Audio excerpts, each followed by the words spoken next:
날이 추워지기 시작하니 저희 친정엄마가 쓰러지셨던 그날이 떠오르네요. 그때도 이맘때처럼 낮은 덥고 밤엔 추웠거든요. 그때 엄마가 쓰러지시고 앞으로 평생 몸을 자유롭게 쓰지 못하실 수도 있다는 의사 말에 얼마나 울었는지요. 안 그래도 만신창이인 제 몸과 마음을 이기심으로 짓밟아버린 시어머니에게 크게 실망하고 상처받았던 계기가 되기도 했고요. 시간도 많이 지났고 시어머니도 꽤나 반성한 게 눈에 보이는데 이제는 마음 풀라고 하는 사람들도 있어요. 그런데 저는 좀처럼 제 시모께 살갑게 대하고 싶은 생각이 전혀 안 드는데 제가 너무 한 건가요? 여러분의 생각이 궁금해서 글을 한번 써봅니다. 저희 친정엄마는 아주 건강했던 분입니다. 주말마다 교회 봉사도 다니시고 평일에는 친구 그리고 큰이모랑 운동도 여러 개 다니세요. 수영, 탁구, 마라톤 등 활동적인 분이십니다. 사실 원래는 집이 제일 편하셨던 분이세요. 평생 가정주부셨는데 친정아버지 돌아가시고 나서 홀로 되신 이후로 심각한 우울증에 시달리셨고 약도 2년인가 복용하셨습니다. 무기력증에 며칠간은 밥도 제대로 드시지 못하시고 누워만 계신 엄마를 보며 저희 남매는 또 한 번 초상을 치르게 될까봐 얼마나 눈물을 흘렸는지요.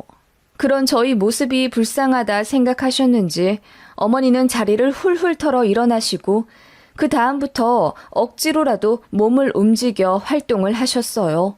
물론 하루아침에 사람이 변할 수는 없고 이런저런 일도 많았지만 어쨌든 약 10년 전부터 엄마는 쭉 활동적으로 사셨습니다. 그런 엄마의 모습에 안심할 때쯤 저도 결혼을 하게 됐었죠. 시어머니는 처음부터 저를 마음에 안 들어 하셨어요. 홀 어머니라서 제 남편이 장모님을 모시게 될까봐 엄청 걱정하셨는지 첫 인사자리랑 상견례에서 무례하게 물어보시더라고요. 나중에 나이 먹으면 어떻게 하실 거냐고. 저희 엄마는 웃으면서 지금도 언니랑 거의 같이 살다시피 하는데요. 그리고 애들이랑 같이 살고 싶은 생각은 없습니다. 우리 아들, 딸들이 성격들이 강해서 같이 살면 제가 피곤해요. 하시면서 농담 섞어 저희에게 기대지 않으시겠다는 의지를 밝히셨어요. 저는 그것도 너무 마음이 아프더라고요.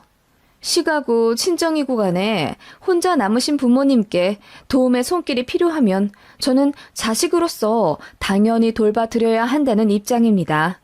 사정이 안 되면야 그때 가서 요양원을 알아보지만요. 시어머니는 저희 친정 엄마의 답변이 썩 성에 안 찬 듯 다들 그렇게는 말하더라고요. 근데 그건 나이 70, 80이 돼봐야 알겠죠. 라고 하시더군요. 그런 시어머니에게 저도 되묻고 싶었습니다. 어머님도 만약 혼자 되시고 나서 나이 70, 80이 되어도 자식이랑 살고 싶단 생각 안 들 자신 있으시냐고요.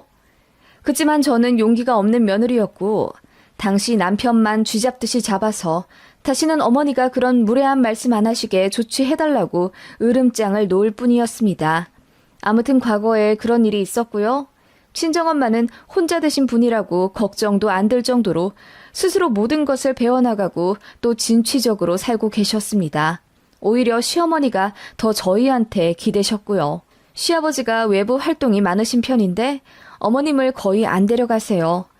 두 분이 성격이 잘 안 맞아서 예전부터 거의 따로 국밥 마냥 사셨다고 하더군요. 그런데다 장남인 형님은 먼 지방에서 살고 계시고 차남인 제 남편은 그나마 차로 1시간 거리에 살아서 그런지 핸드폰 조금 안 돼도 저희를 호출하시고 집에 바퀴벌레가 나와도 저희한테 전화하시더라고요. 잡아달라고요. 저희가 1시간 거리 달려서 시댁에 바퀴벌레 잡으러 가야겠습니까? 게다가 저희는 맞벌이라 정말 눈코 뜰 새 없이 바쁜데요. 그래서 말도 안 되는 부탁은 몇 번 거절했더니 저더러 너 친정엄마한테는 간도 쓸개도 다 빼줄 것처럼 잘해드리지? 내가 시어머니라 그러니? 시자라 거리감 느끼는 거야? 하시더군요. 그래서 저도 열받아서 저희 친정어머니는 바퀴벌레가 나와도 당신께서 맨손으로 잡으시고 핸드폰 안 되면 가게로 가서 직원한테 물어보세요. 저한테 딱히 도움을 요청하신 적도 없거니와 어머님 저희가 매번 거절을 한 것도 아니잖아요. 주말에 가서 해드린대도요. 라고 했더니 며느리가 감히 시어머니 말에 바락바락 대든다며 한 달을 머리 싸매고 누우셨다더군요. 시금 전폐하셨다더니 정작 한 달 뒤에 만났을 때는 살이 쪄 계신 게 코미디더라고요. 아무튼 그렇게 시어머니는 시시때때로 저희 친정엄마를 경계하셨어요. 그 도가 진짜 지나치다 싶더라고요. 저희가 18평 신혼집에서 시작하다가 돈 많이 모아서 32평 신축 아파트 청약에 당첨되어 이사를 가게 되었어요. 그런데 시어머니가 극구 반대하시는 거예요. 애도 하나인데 굳이 방이 3개 있는 큰 집에 가야 할 필요가 있냐고요. 어이가 없더라고요. 애가 둘이 될 수도 있고 또 저희가 돈 모아서 집 늘려간다는데 솔직히 말해서 돈 한 푼 보태주신 것도 아니고 오히려 친정엄마가 가구 사라고 2천만 원 보태주셨어요. 그런 엄마도 가만히 계시는데 시어머니가 그렇게 반대를 하시더라고요. 그런데 친정엄마한테 2천만 원 받은 거 아시고는 더 노발대발 흥분은 가라앉히지 못하시더니 너희 엄마가 너네랑 같이 살려고 돈 대준 거 아니니?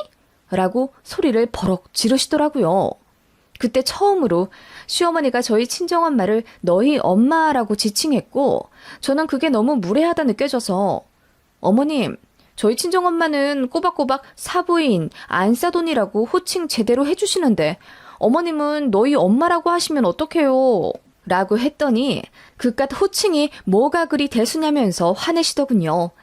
그리고는 아무튼 간에 합가는 절대로 안 된다. 우리 아들 어른이랑 사는 거 아주 불편해해. 서로 배려해 가면서 살아야 부부지.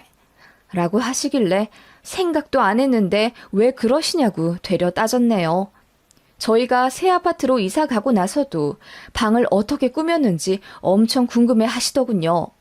저희가 안방은 패밀리 침대 넣어서 다 같이 자고 방 하나는 아이방, 방 하나는 운동기구랑 제 책상 하나 넣어놨다고 하니까 공간 활용을 왜 그렇게 했냐고 마음에 안 들어 하시더군요. 그게 복선일 줄은 꿈에도 몰랐네요. 그렇게 저희 집도 넓히고 부모님들도 건강하시고 저희 아이도 잘 크고 모든 일이 순조롭게 흘러간다고 생각했습니다.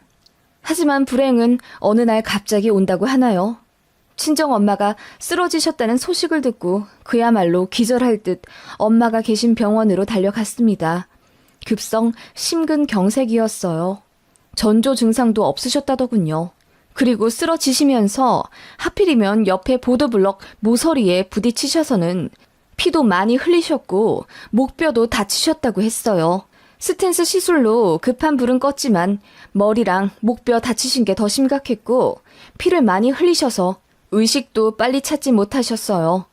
수혈도 받으실 만큼 위급한 상황이었고 의사는 어머니 연세가 있으셔서 그런지 무의식 중이지만 회복이 딱히 빠르지가 않다고 하시더군요. 머리 다친 건 MRI 찍었는데 딱히 큰 이상은 없어 보이는데도 엄마가 근 일주일을 깨어나지 못하시는 바람에 저는 정말 아빠를 이어 엄마도 이렇게 잃는구나 싶었어요. 그러다 기적적으로 깨어나셨고요. 병원에 입원도 오래 하셨고 목뼈 다친 것과 한동안 피가 순환되지 못해 뇌에 산소가 가지 못했던 후유증으로 엄마는 왼쪽 팔과 왼쪽 다리 쓰시는 걸 불편해 하셨어요. 엄마는 당신이 오른손잡이인데 다행히 왼쪽이 고장이라며 농담을 하실 정도였지만 솔직히 제가 봤을 때 엄마는 휠체어도 제대로 못하실 것 같은 심각한 상태였습니다. 그래도 재활치료 열심히 받으시더군요. 그런 엄마 응원하며 저도 하루하루 마음 졸이며 살고 있었습니다. 시어머니는 처음에는 저희 엄마 쓰러지셨다는 소식에 엄청 놀라셨어요. 그러면서 병원비 하라고 100만 원도 보내주시고 전화도 자주 해주시곤 했습니다. 그런 시어머니께 저는 참 감사했었어요. 아무리 그래도 사부인이라 걱정을 해주시는구나 싶었고 사람이 아플 때 어떻게 대하느냐에 따라 평생 인연 나뉜다더니 저도 어머님께 서운했던 것들이 그렇게 눈 녹듯 풀리는구나 싶을 정도로 감동받았습니다. 그런데 전화가 오면 올수록 이상하다 싶었어요. 걱정이 그 걱정이 아니신 것 같은 거예요. 팔다리 못 쓰시는 것에 대해 진행 상황을 세세하게 여쭈시는 것도 모자라 퇴원 후 거처에 대해서도 집요하게 물으시더군요. 저에게는 남동생이 있고 결혼 앞두고 있는 대학 교수입니다. 안 그래도 남동생이 본인이 엄마 모시고 싶다고 하는 걸 저도 마음이 안 놓여 서로 모시겠다고 하던 중이었고요. 앞으로 쭉 합가는 못하게 될지는 몰라도 일단 거동이 불편하신데 당연히 제가 봐드려야 한다고 생각했어요. 워킹맘이라 안 그래도 아이 키우랴 일하랴 벅찬 감도 있어서 퇴사를 생각하기도 했던 차고요. 그래서 그런 저희 진행 상황을 말씀드리니 아니 저는 사실 굳이 말하고 싶지도 말해야 하는 의무도 없다고 생각합니다만 어머님이 진짜 집요하게 물어보셔서 어쩔 수 없이 다 대답한 것들입니다. 아무튼 어머님이 제 대답을 듣자마자 불같이 화를 내시며 우리 아들이 불편해한데도 나이 40 간 넘어서 장모님 뒤치다꺼리를 해야겠냐 우리 아들이? 라고 하시더라고요. 그래서 제가 뒤치다꺼리라뇨. 그럼 저희 엄마 락앤락 뚜껑도 제대로 못 여시는데 굶어 죽으란 말씀이세요? 상태 좋아지실 때까지 자식이 좀 돌봐드려야죠. 그리고 제가 남편 시킬 것 같으세요? 제가 다 하겠죠. 라고 했더니 어쨌든 제 신경이 친정 엄마한테 가면 남편이랑 자식 돌보는 게 뒷전이 되고 그렇게 되면 본인 아들이 피해를 보니 절대로 합가를 하면 안 된다고 길길이 날뛰더군요. 그때 정말 정 떨어졌습니다. 어머님 본인도 나중에 어떻게 될지 모르는데 며느리 가슴에 이렇게 대못을 박아도 되는 겁니까? 황당하더라고요. 엄마는 대학병원에서 다른 병원으로 전원 가셨고 거기서 재활치료 집중적으로 받으려고 입원하신 상황이었어요. 다행히 그 병원이 저희 집이랑 고속도로 잘 달리면 40분 정도 되는 거리라 제가 일주일에 2번 가서 엄마를 보살펴 드렸습니다. 나머지는 남동생이 휴가 썼고 너무 고맙게도 남동생 결혼할 사람 그러니까 지금의 저희 올케가 수고해 주더라고요. 그렇게 저희끼리 으쌰으쌰하며 엄마 회복을 돕는 동안 어머님은 제가 혹시라도 엄마를 모실까봐 눈에 불을 켜고 감시하더군요. 정말 다행히도 엄마는 회복에 탄력이 붙어 곧잘 걸어 다니게 되셨고 목발도 조금 더 간소화된 것으로 바꾸셨어요. 산책도 하셨고 편의점에서 물건도 사시더라고요. 그렇게 나아지는 게 눈에 보일 때쯤 퇴원을 생각하게 되었고 저희는 가족 회의를 통해 제가 한 달 정도 남동생이 그 이후 한 달, 그 다음은 큰 이모네에 가시는 걸로 합의를 봤습니다. 시어머니도 그걸 알게 되셨어요. 그랬더니 남편한테 카톡해서는 정말 편하냐고 사위가 장모님 모시면 얼마나 골치 아픈 일인지 아냐며 그냥 처남한테 한 달에 돈 얼마 주면서 아예 넘겨버리라고 말한 메시지를 보게 됐어요. 저희 엄마가 무슨 짐짝도 아니고 너무 하더라고요. 다행히 남편이 그 말에 불같이 화를 내며 장모님이 본인에게 얼마나 잘해주시는데 그런 소리를 하냐고 했다네요. 그런데 퇴원 일주일 앞둔 어느 날 대뜸 어머님이 전화하셔서는 1톤 트럭으로 짐 좀 보냈다고 받아서 올리라고 하시더군요.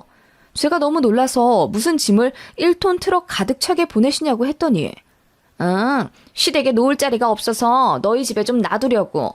너희 작은 방 하나 남는 거 있지 않니?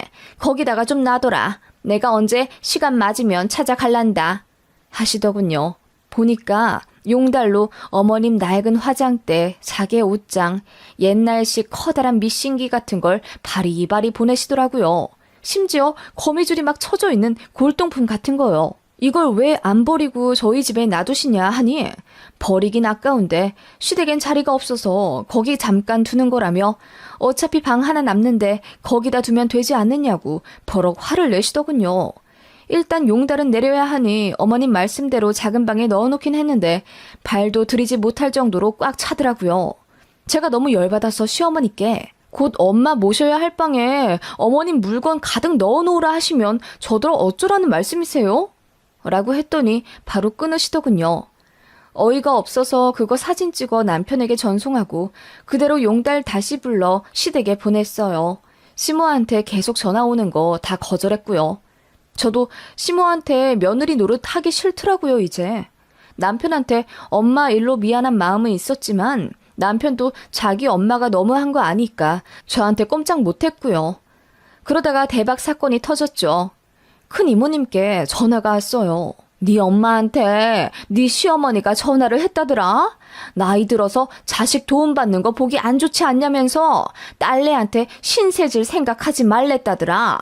내가 다 어이가 없어서 따질랬더니 네 엄마가 그러지 말라고 말리는데 아니 아무리 생각해도 어이가 없어서 말이야. 무슨 그런 사돈이 다 있다니? 아니 안 그래도 애들한테 신세 안 지려고 최선을 다해서 재활치료받는 사람한테 너무한 거 아니야? 그래서 내 동생이 뭐 너네 집에 눌러 살겠대? 내 동생 내가 책임져. 황당해서 원! 라고 이모가 울부짖으며 말씀하시는데 저는 그야말로 눈이 뒤집혀지더군요. 엄마한테 전화해 사실이냐고 물으니 그렇긴 하지만 굳이 따지진 말라면서 아픈 본인 잘못이라고 하시는데 눈물이 나더라고요. 그래서 시어머니에게 바로 전화하려다가 그냥 시동 걸어 시댁으로 들이닥쳤습니다. 역시나 시아버지는 집에 안 계셨고 어머님 혼자 파자마 차림으로 편하게 계시다가 저보고 눈이 휘둥그레 해지시더군요. 네가 여긴 웬일이냐? 어머님, 제 친정어머니께 전화하셨어요? 딸내 신세질 생각 말라고? 뭐? 난 또 무슨 일이라고? 예, 설마 내가 그렇게 얘기했겠니? 나는 그냥 우리 아들 처남이 아직 혼자 살고 그러니 거기가 더 편하실 것 같아서 딸내한테는 가지 마라. 그렇게 말씀을 드린 거지. 우리 아들이 또 장모님 모신다고 하면 집에서 빤스도 못 입고 갇혀있고 불편하지 않겠니? 그렇게 되면 서로 불편하지. 그래서 피차 더 좋은 방법을 말씀드린 거야. 그리고 자식한테 기대지 말라는 게 뭐 틀린 말이니? 난 그런 거 도통 이해가 안 가서 아무리 몸이 안 좋아도 혼자 죽이 되든 밥이 되든 버텨야지. 그걸 어머님이 왜 결정하시는데요? 물론 제 남편이 어느 정도 불편할 수 있다는 건 알아요. 그래서 미리 동의도 구했고 사과도 했고요. 정말 괜찮대요. 그리고 이럴 때 안 모시면 본인도 마음이 불편할 거라면서 더 오래 모시자고 얘기했던 게 아이 아빠예요. 그래도 제가 한 달이라고 딱 기간 정해놓은 거고 또 가장 중요한 건 저희 엄마도 자식들 집에서 신세 지는 거 부담스러워하세요. 저희가 모신다고 한 거지 엄마가 먼저 오겠다고 한 적도 없고 또 상황이 나아지면 한 달 안 채우고 먼저 나가실 거라고 했어요. 제가 따발총처럼 어머님께 쏘아붙이자 어머님 얼굴이 벌개지더니 그야 안사돈도 민망하니까 그렇게 말씀을 하실지 몰라도 솔직히 사람 건강이 어떻게 될지 모르고 근데 너희 집에 있다가 혹시 몸이 안 좋아지시면 아예 눌러 앉으시면 어떡하니? 그건 내가 반대인데? 라고 하시더군요. 어머님은 전혀 미안한 기색이 없이 이런 건 시댁에서 관여해야 할 사항이라며 눈치 안 보고 막 나가는 제가 이상한 거라고 하시더군요. 그러면서 홀어머니 있는 딸이 결혼시장에서 얼마나 최하 등급인 줄 아냐면서 사위 처가에 다 빼앗긴다고 볼멘 소리를 하시더군요. 그리고는 홀어머니인 것도 마음에 안 드는데 돌아가실 때까지 정정하셔야지. 왜 아프고 그러신다니? 하필이면 거동이 불편해지실 건 또 뭐야? 아프더라도 그냥 손 덜 가는 그런 질환이나 걸리시면 좀 좋아? 라고 하시더군요. 그 말에 제가 빡 돌아서 어머님, 그게 어떻게 맘대로 되나요? 그리고 어머님은 나중에 안 아프실 줄 아세요? 지금도 당뇨기 있으시고 무릎 아프다 매일 앓는 소리 하시면서 왜 그러세요? 라고 했더니 어머님이 놀란 듯 절 보시더군요.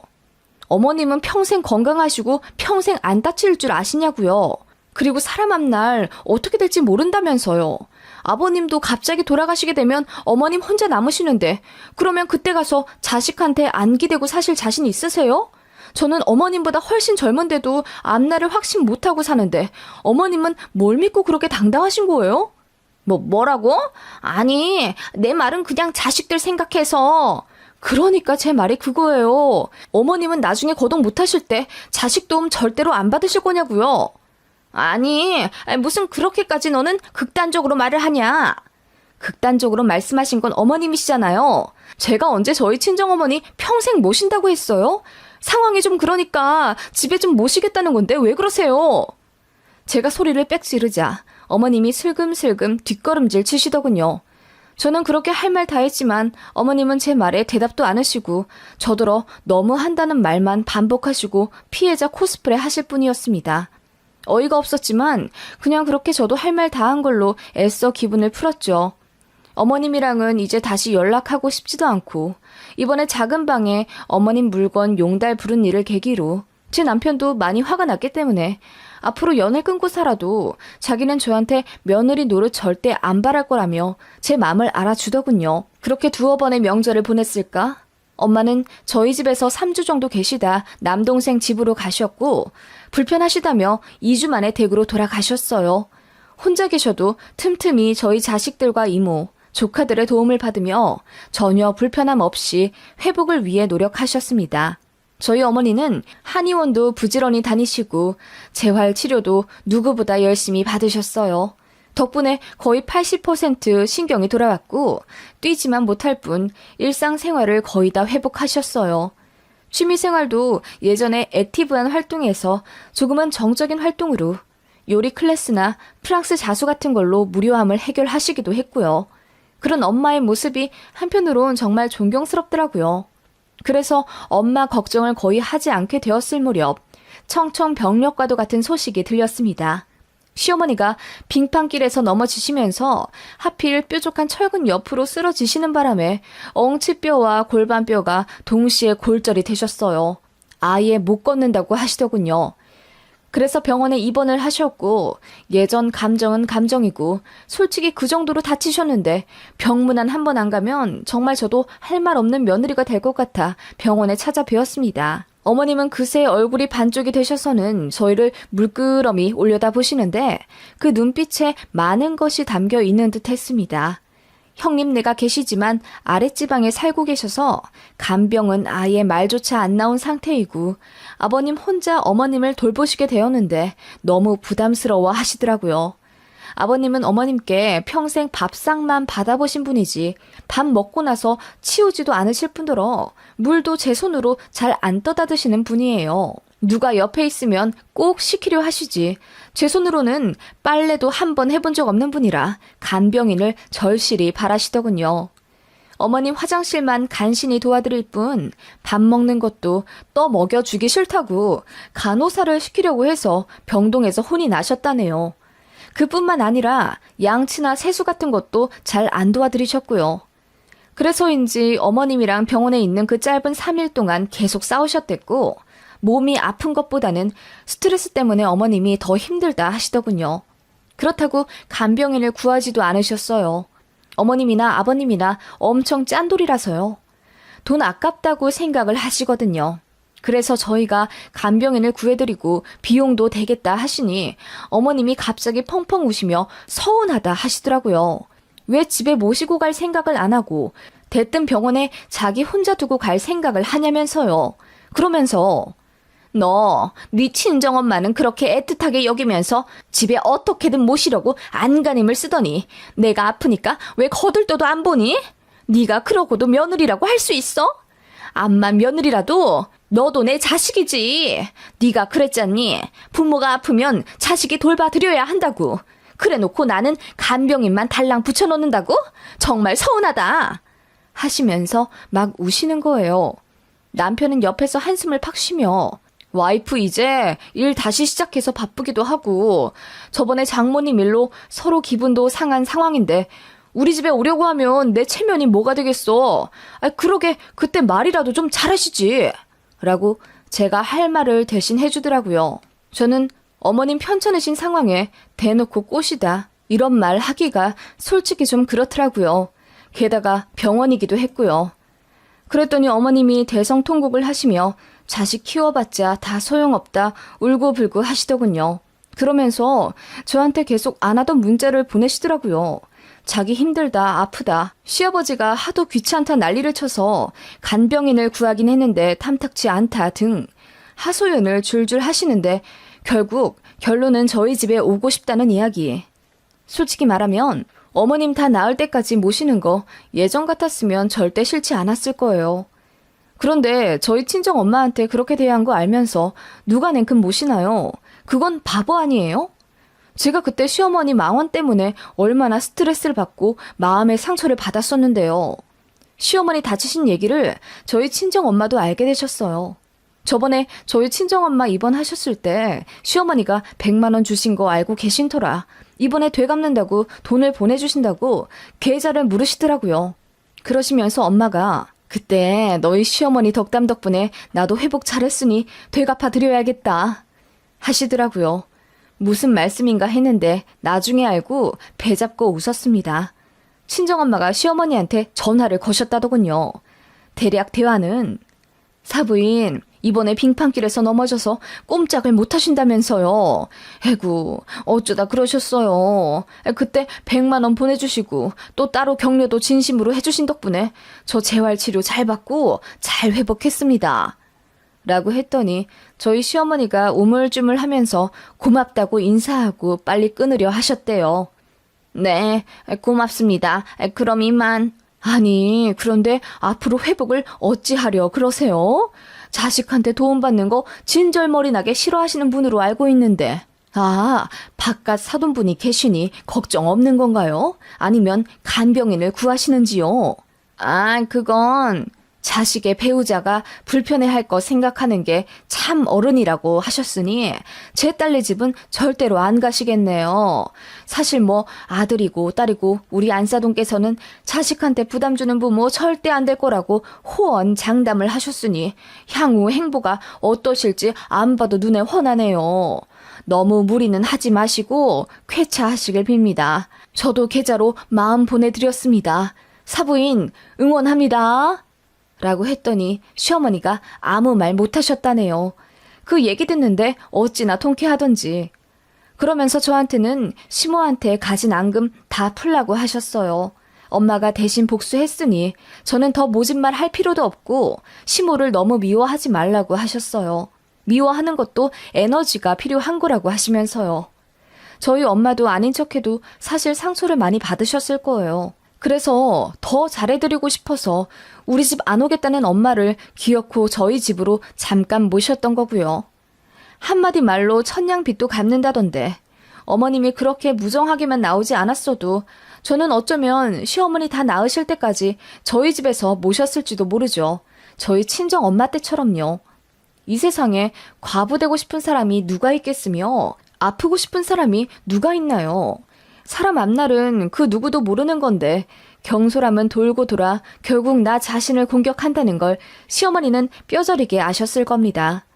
시모는 저희 엄마랑 통화하신 이후로 저한테 다시는 연락하지 않으셨고 얘기 듣자 하니 병원에서 일주일 정도 간병인 구해서 입원해 계시다가 퇴원을 하셨다더군요. 저희 집에 너무 오고 싶어 하셨는데 어머님의 구업으로 결국 이도 저도 못하고 혼자 끙끙 앓게 되셨다더군요. 그 이후로 1년에 서너 번 정도 만나 뵙고 있는데 어머님이 저한테 엄청 말 조심하시는 게 눈에 다 보일 정도예요. 다만 저희 친정 엄마한테 막말했던 건 사과받지 못했지만 뭔가 느낀 게 많으시겠죠.